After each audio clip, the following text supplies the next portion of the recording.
مشرق وسطی سے ایک خبر نے سب کو چونکا دیا ہے۔ خبر یہ ہے کہ ایران ابھی سے اگلی جنگ کی تیاری کر رہا ہے۔ جی ہاں، بالکل صحیح آپ نے سنا کہ ایران جنگ بندی کے دوران اگلی جنگ کی تیاری کر رہا ہے۔ ابھی مشرق وسطی میں حالات تھوڑے سے بہتر ہو رہے ہیں۔ امریکہ اور ایران کے میز پر بات چیت کے لیے ایک بار پھر سے راستہ ہموار ہونے کی کوشش کی جا رہی ہے، لیکن جو خبر تہران سے آ رہی ہے اس نے پوری دنیا کو چونکا دیا ہے کہ ایران دراصل جنگ بندی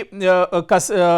تصور بھلے ایک طرح سے ہو، جنگ بندی کی کوششیں بھلے کی جا رہی ہوں، لیکن ایران دوسری طرف اگلی جنگ کے لیے تیار ہے، کیونکہ ایران کو معلوم ہے کہ اسرائیل کبھی بھی اس کے اوپر بہت بڑا حملہ کر سکتا ہے۔ امریکہ پر بھروسہ نہیں کیا جا سکتا ہے، یعنی ایران کہیں نہ کہیں اس کے اوپر الارمنگ سچویشن ہے اور حملے کبھی بھی ہو سکتے ہیں۔ اس وجہ سے جب مشرق وسطی میں تھوڑے سے حالات بہتر ہو رہے ہیں تو ایران اب اگلی جنگ کے لیے تیاری کر رہا ہے۔ جی ہاں، یہ تہران کی دراصل نئی حکمت عملی ہے، کیونکہ امریکہ کے ساتھ جنگ بندی کے باوجود ایران نے اپنی فوجی تیاریوں میں کوئی کمی نہیں کی ہے۔ حالانکہ پوری طور سے ابھی پر جنگ بندی نہیں ہوئی ہے، کوئی اس کا باقاعدہ اعلان نہیں ہوا ہے، کوئی اس کے لیے روڈ میپ یا خاکہ تیار نہیں ہوا ہے، لیکن پھر بھی یہ کوشش کی جا رہی ہے، امید جتائی جا رہی ہے، بھروسہ ہے کہ آنے والے دنوں میں امریکہ اور ایران کے درمیان ایک طرح سے جنگ بندی ہو سکتی ہے۔ لیکن آپ دیکھیے کہ ایران اپنی فوجی تیاریوں میں ایک طرح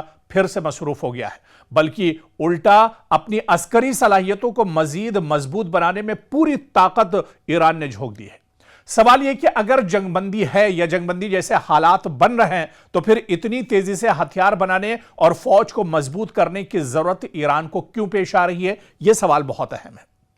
میڈیا ذرائع کی ایک رپورٹ کے مطابق ایران نے جنگ بندی کے عرصے کو زیادہ سے زیادہ استعمال کرنے کی حکمت عملی اپنائی ہے۔ اس سے پہلے امریکہ اور اسرائیل کے درمیان جو جنگ تھی اس میں جو جنگ بندی ہوئی، اس سے پہلے اسرائیل کے ساتھ جو جنگ بندی ہوئی اس میں بھی ایران اطمینان کے ساتھ نہیں بیٹھا، ہاتھ پر ہاتھ رکھ کے ایران نہیں بیٹھا، بلکہ ایران دراصل جنگ کی تیاریوں میں مصروف رہا۔ اور اب جب مشرق وسطی میں حالات بہتر ہو رہے ہیں تو اب بھی ایران جنگ کی اگلی یعنی مستقبل کے لیے تیاری کر رہا ہے۔ رپورٹ میں دعویٰ کیا گیا ہے کہ تہران نے میزائلوں اور ڈرونز کی تیاری کی رفتار میں اضافہ کیا ہے، فضائی دفاع کو مضبوط بنانے پر کام کیا اور ان فوجی تنصیبات کی مرمت شروع کر دی ہے جو حالیہ حملوں میں متاثر ہوئی تھی۔ ایرانی حکام کا موقف ہے کہ امریکہ اور اسرائیل پر مکمل اعتماد نہیں کیا جا سکتا ہے، اس لیے جنگ بندی کو مستقل امن نہیں بلکہ ایک عارضی وقفہ سمجھا جا رہا ہے۔ اسی وجہ سے ایران اپنی دفاعی صلاحیت کو ہر قیمت پر برقرار رکھنا چاہتا ہے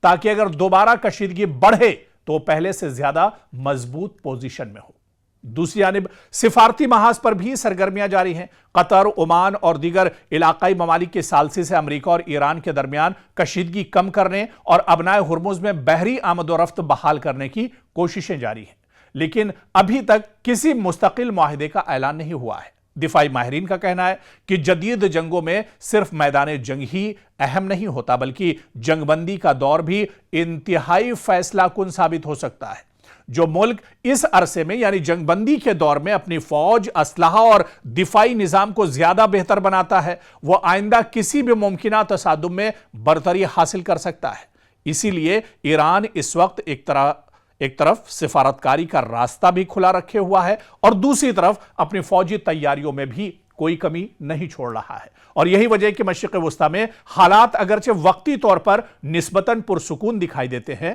لیکن خطے میں بے یقینی اب بھی ایک طرح سے برقرار ہے۔ ایران کے حملوں سے اسرائیل میں کہاں پر سب سے زیادہ تباہی ہوئی ہے، یہ سوال سب سے امپورٹنٹ ہے۔ حالانکہ حالیہ دنوں جو جنگ چل رہی یا حالیہ دنوں مشرق وسطی میں جو حالات خراب ہیں اس میں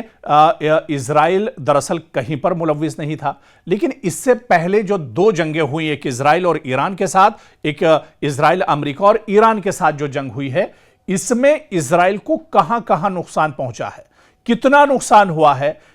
کتنی تیزی سے اسرائیل ابھر سکتا ہے یا اسرائیل کو کتنا بڑا دھچکا لگا ہے، دراصل اس کو یہاں پر سمجھنا بہت اہم ہوگا۔ جس اسرائیل کا دفاعی نظام دنیا کا مضبوط ترین سمجھا جاتا تھا، کیا ایران اس میں شگاف ڈالنے میں کامیاب ہوا ہے؟